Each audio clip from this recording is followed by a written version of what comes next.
these glasses in front of us might be amazing whiskey, or we might die of dysentery. Who knows? We're sipping completely double blind. We have no clue what we're drinking. You get the most honest opinions this way. Let's get into this head to head.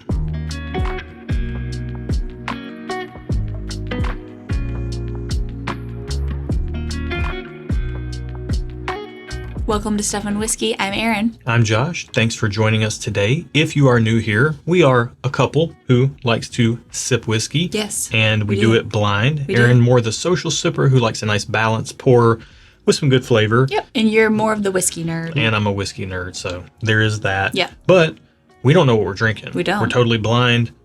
We're going to see what we've got here. These have been drawn at random from our blind sample pool, full of a bunch of bourbon and rye matchups that could be almost anything. There's curveballs in here, as well as a bunch of available versus allocated stuff. So you know whether the allocated stuff is actually worth chasing or not. We don't know we're drinking it. Or maybe this is two shelfers that are just, getting compared to each other to see which one's the better buy.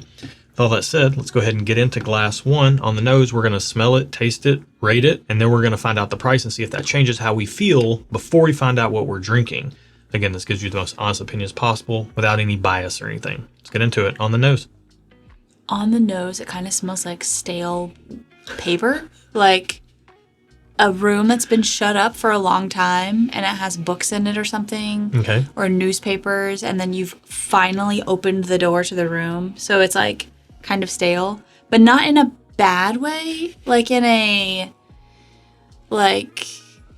warming your heart sort of way. I don't know how to describe it, but that's what I'm getting. You know what? I'm smelling what you're smelling here, the same whiskey. Yeah. And I'm not mad at the old newspaper note. Like the newspaper started to turn a little Yellow. discolored. Yeah, it's like yellowed. I'm not mad at that note smelling this. To me, this smells like a Three Musketeers, kind of. Like it's got that chocolatey, fluffy nougatiness. There's not a lot else other than that, other than some oak influence. Yeah, it smells also kind of like wood. Yeah. And I'm getting a little bit, now that I spent a little bit more time with it, I'm getting a little bit of like this raspberry jammy thing, but it's very faint. Which, you know what? Paper is made out of wood. Yeah. So. It's true. Honestly, I think stale, old newspaper might be the best for this. Let's get on the palate. Cheers. This tastes more fruity on the palate than I expected. Way fruity. It also tastes kind of like toothpaste. What kind of toothpaste? Don't we use the same toothpaste? Like minty toothpaste on the back end. Really? There's fruit. I got fruit on the front and mid palate, and then a little bit of mint on the back. Not so much where it's not a cooling sensation, but just like the very hint of like a mint. Like if you were drinking a mojito and then you kind of like ate the mint afterwards. I wonder if that's what I'm reading is just like kind of this alcoholic edge to this. Like Maybe. There's like an ethanol edge. It's kind of thin and bright in that sense, and the fruit that comes through is bright. But you can't trust that first sip. Let's have another one. This is interesting because now I also got floaties. Pool floaties? Like pool floaties, like thin Water wings? Thin rubber. Interesting. Second sip to me came through a little less fruity. That raspberryness is still there. The alcohol edge tamed down. I'm getting kind of like this, again, raspberry jam and this nuttiness, kind of like a dry roasted peanutty. I'm not getting type of flavor. nuttiness, but I could get like a fruit, like a tart fruit. Yeah. It's got a tartness, kind of like a dry nuttiness to me. It's got the woodiness in there as well. I mean, it seems like it's got a little bit of power, a little maybe proof or something because it's lingering. I'm very interested to see how glass 2 compares to glass 1. But yeah, this glass 1 is very interesting to begin with. Glass 2 on the nose. Well, instantly this smells like caramel butterscotch. It smells like a different thing. Level. Yeah. Yeah, it smells richer, denser, deeper, nicer. It smells sweeter in a caramel butterscotch lane, not sweeter as in like fruit sweet. Yeah. Every time you say butterscotch, I don't read it that way, but to me I'm getting like caramel and butterscotch are very close for me. I know. Like you'll hear arguments online about people who don't know what Werthers are. They're like, are they caramel or are they butterscotch? Some people call them butterscotch, some people call them caramel. They're adjacent. I don't know what the differentiator between caramel and butterscotch is. I'm sure isn't caramel like burnt sugar? or toasted sugar? Caramelized sugar. Caramelized sugar? Or if you say caramel, it's caramelized sugar. That's not a real word. And I don't know what butterscotch is. But to me, those two flavors are in the same family. Like butterscotch is caramel's cousin or something. To me, they're very distinct, though. They are. And I don't typically get it, but when you say that, I tend to get like this caramel note, like a prominent caramel note with a vanilla twist. Like there's this underlying current of vanilla. I can see that. That gives it like a little bit of augmentation on the caramel. Yeah. Look at me using my 50-cent words Shall today. we taste it? We shall. Oh, wow. I don't know what I tasted, but I liked it. It was faint, though. It's gone. Yeah, it's a little faint, and it kind of went away pretty fast. Yeah. I'm very curious about this one because, I mean, I'm getting kind of that fruitiness that's lingering. You know what? Let's get another sip. Yeah, let's get another sip. Man. Stick around. It's still gone. Like, no, not for me. The proof, I can feel there's some tingling on my tongue. That has built upon itself since the first sip. But the flavor, like there's a flavor, I get it. And it's like so good, and then it goes away. We have been eating a lot of mini airheads in this house lately, and this is reminding me of some of those flavors. Yeah. Like the purple, the orange, the red. I could see that if it's got all just those. like stuck around for half a second more, I could figure it out. Well, I'm getting like a lingering kind of. It feels proofy. Yeah, like the cherry grape. I mean, we're talking about, I just said mini airheads, but a lot of times on the channel we'll say popsicles, or I'll say like the chewy sweet tarts, the big chewy sweet tarts, but We've not said the blue nerds one. before. The strawberry grape nerds. This one to me is kind of like hitting those like strawberry, cherry, grape type of vibes, you know? And there's like a woodiness on the back end. It is fairly faint as far as like the flavors go. It's pretty, I mean, you might call it silky, but there is quite a finish on it. It's sticking around with a woody oaky finish in the back of the throat. In my mind, if something has proof heat, it is not silky, but that's just my opinion. All right, well, let's spend some more time with these. Okay. We're going to start with first clear our palates. Start with the second glass, go back to the first glass without a camera in our face, and that lets us accurately kind of gauge what we're working with here. I don't have a clear front runner right now. Do you? I don't either. I need some more time with both of them. I mean, maybe if I had to pick, maybe glass one, just because it had more flavor. Interesting. But I do like the flavor that I get in glass two. As small of a fraction of a second as that flavor lasts, I like it better, but it just goes away too quickly. So we'll see. We'll spend some time with them. See you in a second. Very, very interesting. Mine got very, very confusing. Okay. Well, where are you at? What do you think? Which do you prefer? What are your ratings? Well, everything got more confusing as we were taking more time with it. I do think I ended up landing on preferring glass two a little bit better than glass one. Glass one ended up kind of overall tasting a little more bright. And really? Glass two tasted a little more deep. Like that's about the only differentiator I was able to surmise. And so that's why I'm picking glass two. It's very loosey-goosey. Like I could be swayed if you have a good argument, but that's kind of where I'm at now. They're both going to get a thumbs up for now. If one's way more expensive than the other, we'll see which one it is. I may change my mind. Yeah. For me, I actually had the exact opposite experience. As I spent more time with them, starting with the second glass and went back to the first, the depth and the richness of glass one came out, and I got like this kind of like cherry chocolate cake thing going on in glass one, and that little bit of nuttiness too.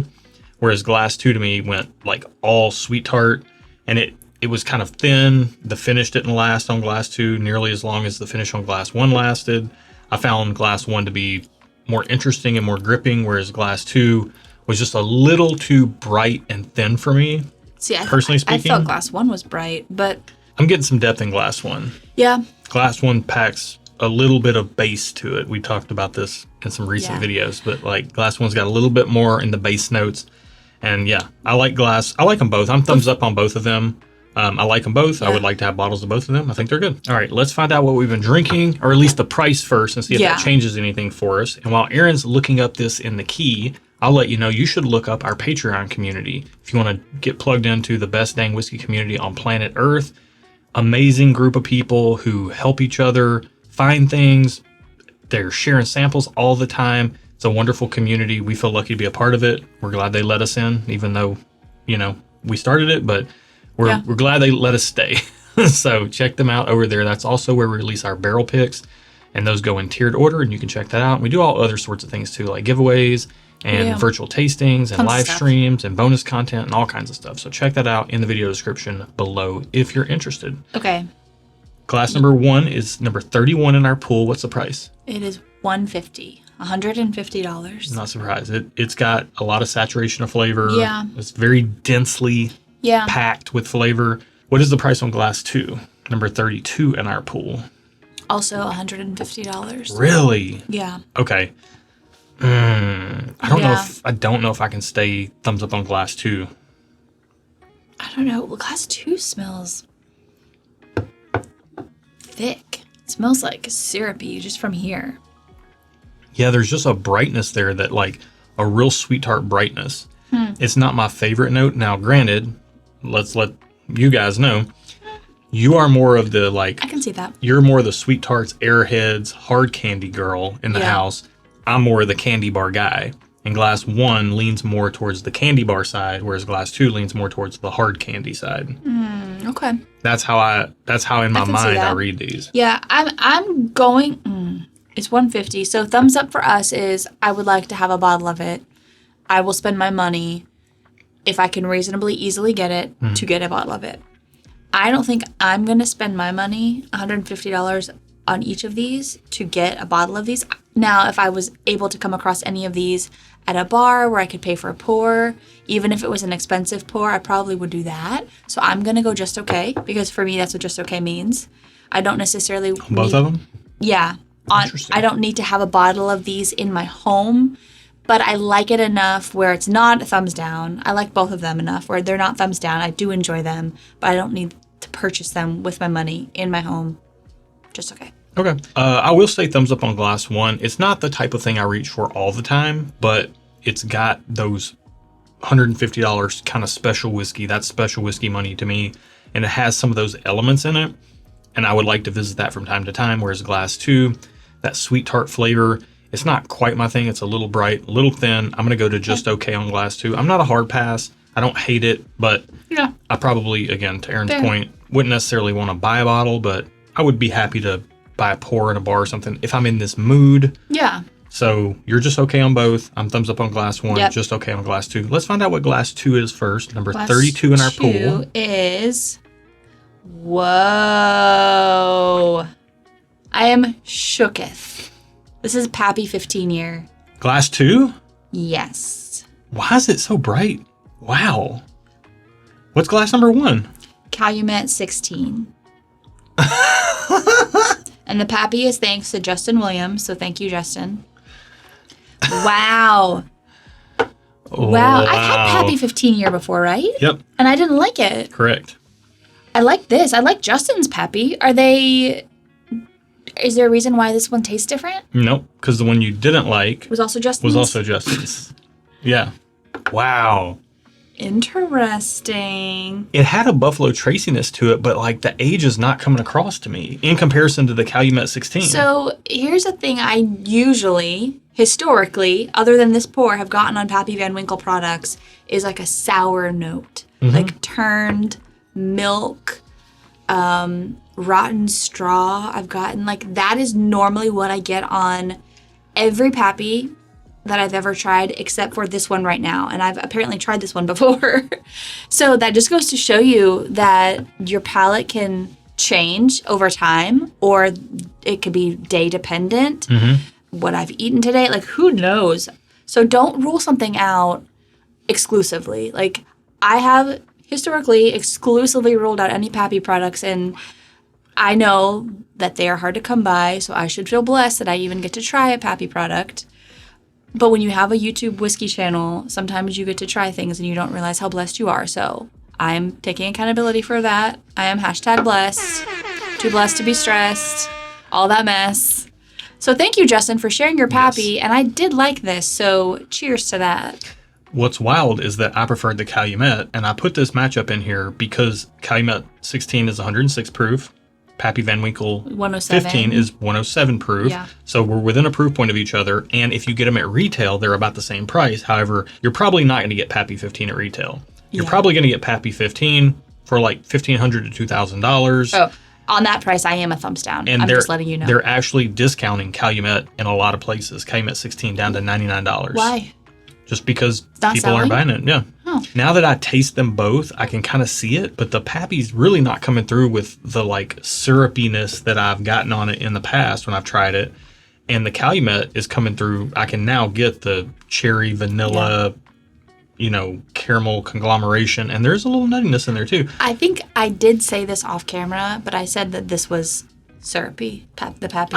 I'm not getting that. When we Yeah. were smelling it back to back, I was like, this is like syrupy. Yeah, and I said, I don't know, it's thin to me. That's really interesting. Yeah. Okay, well, super interesting. That's kind of head-to-head. wild. My mind is kind of blown because I've actually had a Pappy that I liked. Well, this is in here to show you guys, without the hype of the labels and all that stuff, there's a high age product on the shelves that's similarly priced. It's not a weeded bourbon like Pappy is.